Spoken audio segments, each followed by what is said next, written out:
Ya,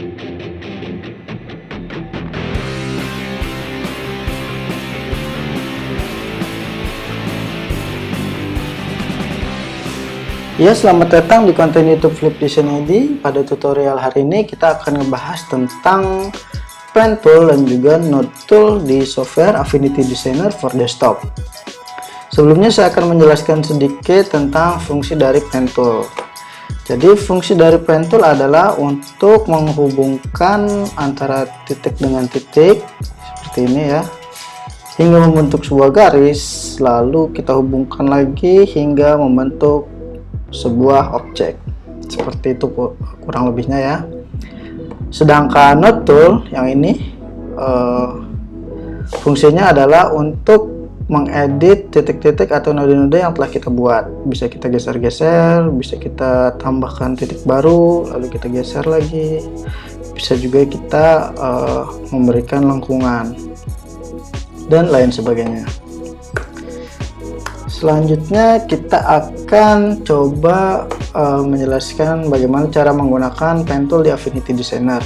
Nah, yang ini ya ikonnya, shortcutnya adalah P teman-teman. Oke, jadi di Affinity Designer itu pen toolnya memiliki beberapa mode. Yang pertama ada pen mode, kemudian ada smart mode, polygon mode, line mode. Dan yang ini adalah mode-mode tambahan yang bisa kita aktifkan berbarengan dengan mode yang keempat ini ya. Ya, seperti itu.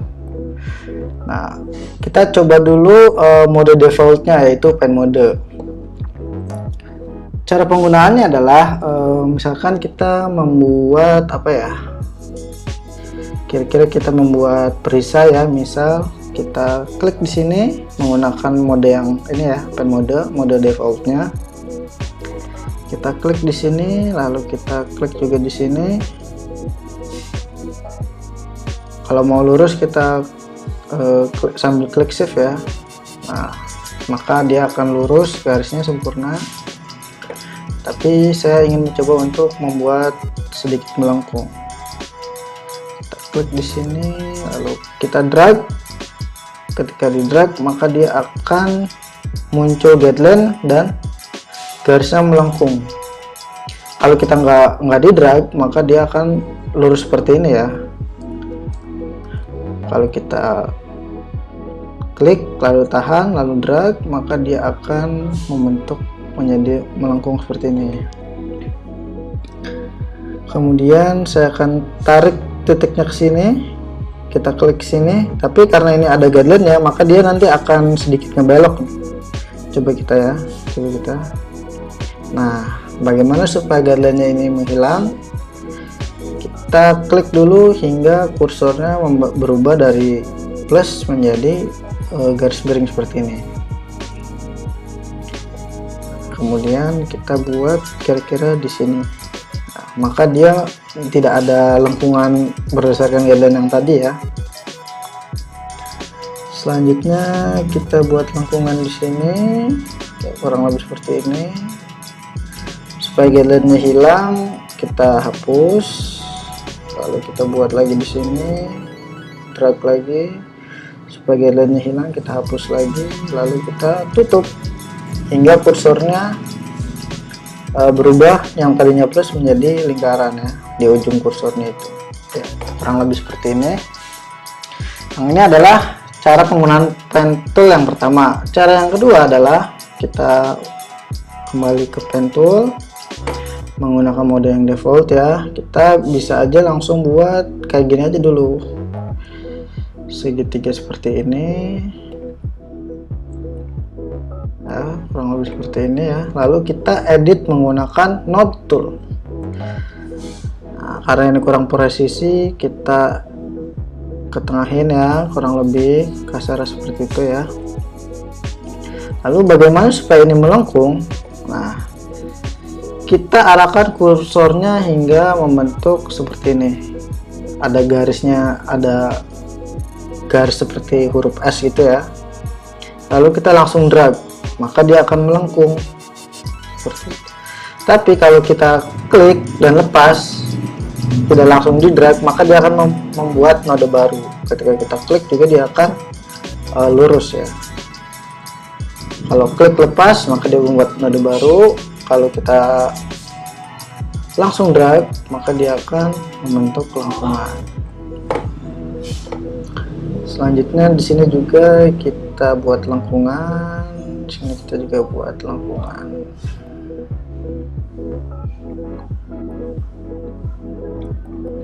Ya, kurang lebih seperti itu ya. Selanjutnya kita akan mencoba pen tool yang mode lain ya. Yang tadi ini kan mode defaultnya, yang pen mode kita hapus dulu.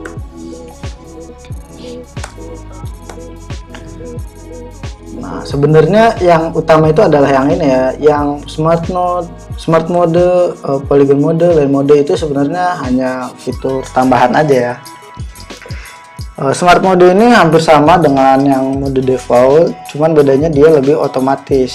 Ketika kita drag juga dia nggak langsung membentuk lengkungan ya.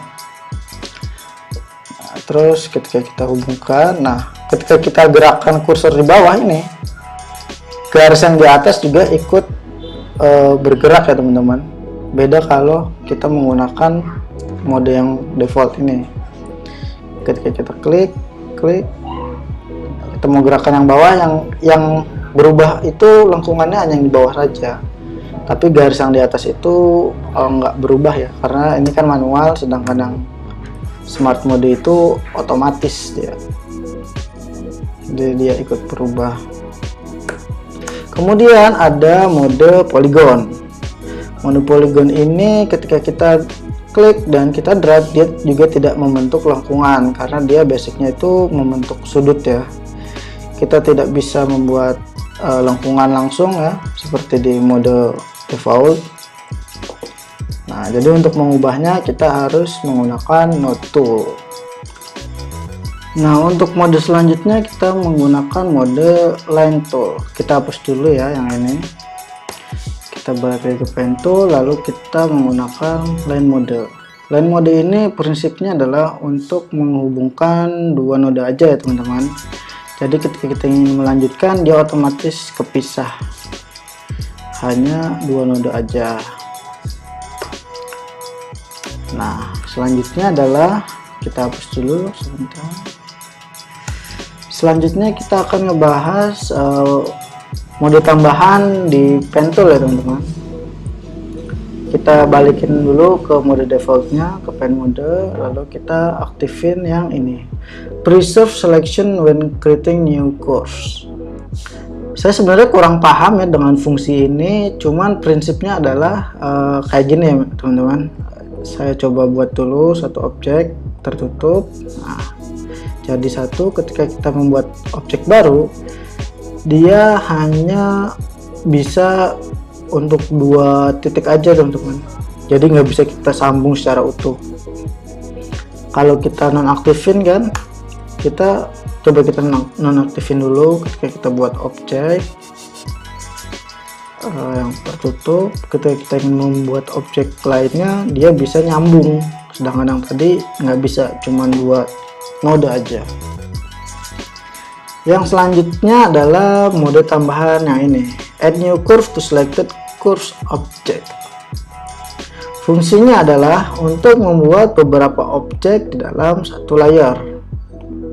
Nah, misalnya kita membuat layar ini satu, kita buat lagi dua, bahkan tiga ya, dia tetap berada di satu layar. Berbeda kalau kita nonaktifin ininya ya, mode tambahan ini kita nonaktifin dulu. Ketika kita buat objek, kita buat lagi, maka dia akan menambah layar baru. Selanjutnya next ada rubber band mode ya. Rubber band mode ini memudahkan kita untuk membuat seperti garis bantu seperti ini ya teman-teman. Ketika kita klik, lalu ada seperti ada guideline yang mengikuti ya, kayak karet ini. Sedangkan kalau di nonaktifin maka dia nggak muncul. Tapi kalau kita aktifin maka akan muncul guideline-nya seperti ini.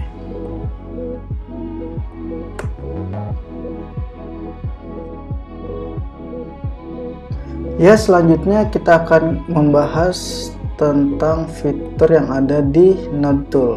Nah, di Node Tool ini ketika kita aktifkan, maka muncul menu-menu yang ada di atas ini. Yang pertama ada menu convert, isinya ada sharp, ada smooth, ada smart ya.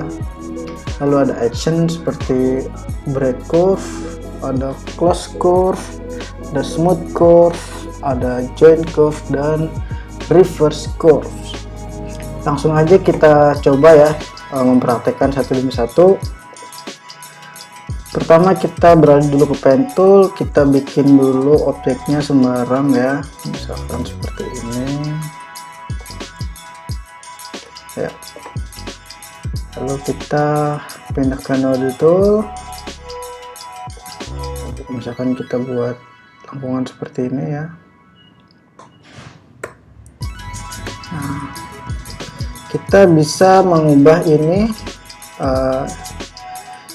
kita klik dulu nodenya, nah kita pilih, lalu kita convert ke bentuk, karena ini udah sharp kita ubah ke bentuk smooth. Nah, maka hasilnya akan berubah seperti ini. Ketika kita ubah ke sharp maka dia akan lancip, ketika kita ubah ke smooth maka akan muncul guideline-nya. Begitu juga dengan yang smart ya, hampir sama dengan yang smooth. Kita balikin lagi aja. Kemudian ada action break curve, fungsinya adalah untuk memisahkan gabungan antara node dengan node. Misalkan kita tambahkan node di sini, titik di sini ditambahkan, lalu kita aktifkan actionnya, kita klik, lalu ini akan terpisah. Bisa kita delete, bisa kita ubah posisinya seperti itu ya. Kalaupun kita ingin membuat garis patah-patah, kita bisa menambahkan 3 node ya, 1, 2, 3, lalu node yang di tengah kita pilih, lalu kita aktifkan action break curve nya, lalu kita delete, maka dia akan jadi objek yang garisnya itu patah-patah. Kita buat lagi, tengahnya kita pilih, aktifkan actionnya, lalu kita delete. Ini bisa kita warnain ya, kurang lebih seperti itu. Lalu action selanjutnya adalah kita undo dulu ya.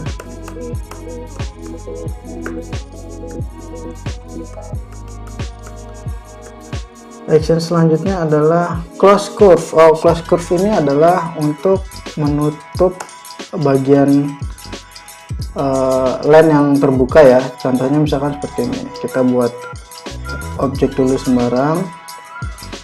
Nah, ketika ini nggak ketutup, kita bisa warnain, tapi hasilnya akan seperti ini ya, karena dia nggak ketutup. Cara untuk menutupnya secara otomatis, kita pilih ke node tool, lalu pilih ke close curve, maka dia akan otomatis menghubungkan titiknya. Yang selanjutnya adalah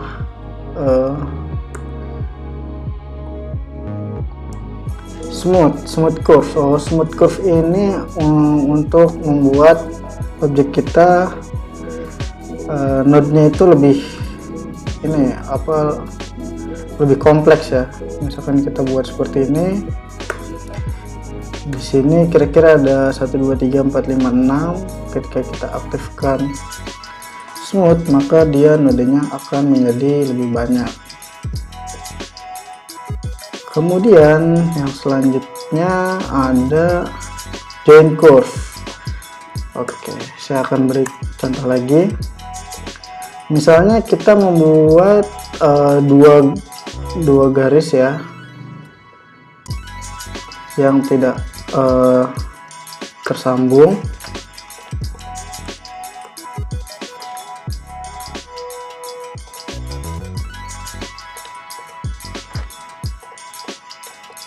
Nah, contohnya seperti ini ya. Ini kan ada dua layer yang berbeda, bagaimana supaya ini menjadi satu layer dan ujung ini menjadi nyambung. Pertama kita klik dulu dua-duanya, kita select, lalu kita pilih node tool, lalu nah ini ujung dengan ujungnya ini, jika kita aktifkan action join curve maka dia akan nyambung, dan nanti dua layer ini pun akan bergabung jadi satu. Nah, menjadi seperti ini ya teman-teman. Selanjutnya adalah reverse. Reverse adalah untuk mengubah ujung dari pen tool yang kita buat. Misalnya seperti ini. Ketika kita buat, misalkan kita buat ke kanan terus, maka ujungnya ini akan mulai dari ujung yang paling kanan. Jika kita ingin mengubah ke sini, maka kita harus di pen tool juga ada actionnya ya, pilih ke reverse curve, maka otomatis memulai dari ujung node yang sebelah kiri. Terus misalkan kita aktifkan lagi actionnya, maka akan berubah di sebelah kanan. Ya, kurang lebih seperti itu. Kalau ada pertanyaan bisa komen-komen di bawah, dan jangan lupa like kalau kamu suka dengan video ini, dislike kalau kamu gak suka. Terima kasih sudah menonton, jangan lupa share dan subscribe. Terima kasih.